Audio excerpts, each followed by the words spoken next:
I have the pleasure to introduce you to Roberto Stucchi. He takes care of mainly of the wine production, so he's the winemaker, and he will explain us a little bit about the history. Thank you. This is a very special place. Monastery is founded Coltibuono, Badia Coltibuono in 1050. So there's almost 1,000 years of wine being made here, the land being managed. The same land has been managed for the monks up till the 1800s, and then by our family since the 1840s. Long history. We still use the cellar that the monks were using, and today this is also a place where you can come and stay. We have rooms, it's a bed and breakfast, we have apartments that you can stay at. We do cooking courses, there is a restaurant. We are surrounded by forest, which originally was managed and planted by the monks. It's a very it's a quiet, spiritual place, very enjoyable. We've been working with wine, food, with the culture of the area. We like to show what's beautiful about this place, about Tuscany and Chianti in particular. Well, we show people around the monastery and the cellar and the cloister, which is where we're now. And then we have stops where we taste some of the wine. So it's you get the wine and you get a little bit of the history too. What kind of wine is this? Well, this is the Chianti Classico, the state Chianti Classico. It's the central wine of our production. We like to make wine from traditional varieties, so it's all Sangiovese with a little bit of Canaiolo. So we're going into the crypt of the church, the end of the church here, and this was turned into a cellar in 1810. This is what we do with many visitors.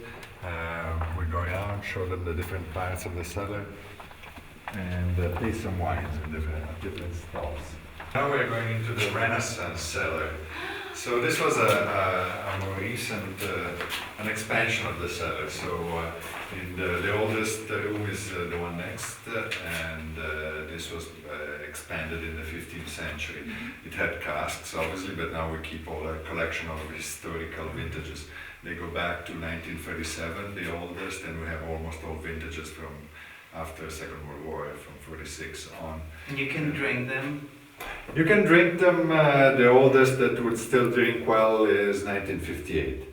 This is a really old. This is a 1947, but I'll move it slowly so the sediment doesn't get moved. But you can see the level, which is still very good. It's at the beginning of the neck. Wow. For a bottle this old, this is great, and because the bottles were sealed with paraffin, so you can see the color through the glass, and might still be alive. This wine, it's still red. Which is a good sign. The level is good, so this is something that could still drink.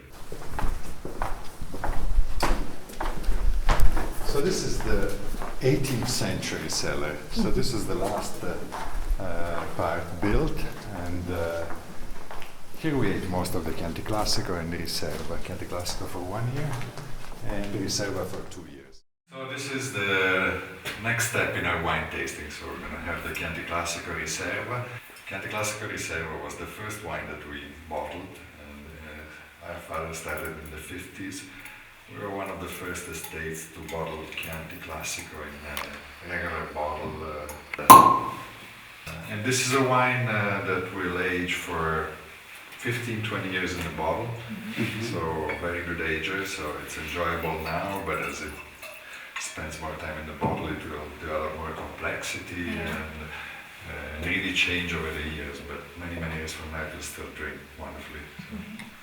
And if you open such a bottle, normally you would let some air to find how much? For a young Riserva, yes, it's not a bad idea. If you have the chance, you open it maybe an hour or two before. It will help to open up. It's always, like most times with Sangiovese, it's always about elegance, complexity, food friendliness. Sangiovese is not a very muscular wine usually, but more again elegance and how it works with food and how it complements the meal. So now it's your turn. If you want to come here and share the experience, it's wonderful.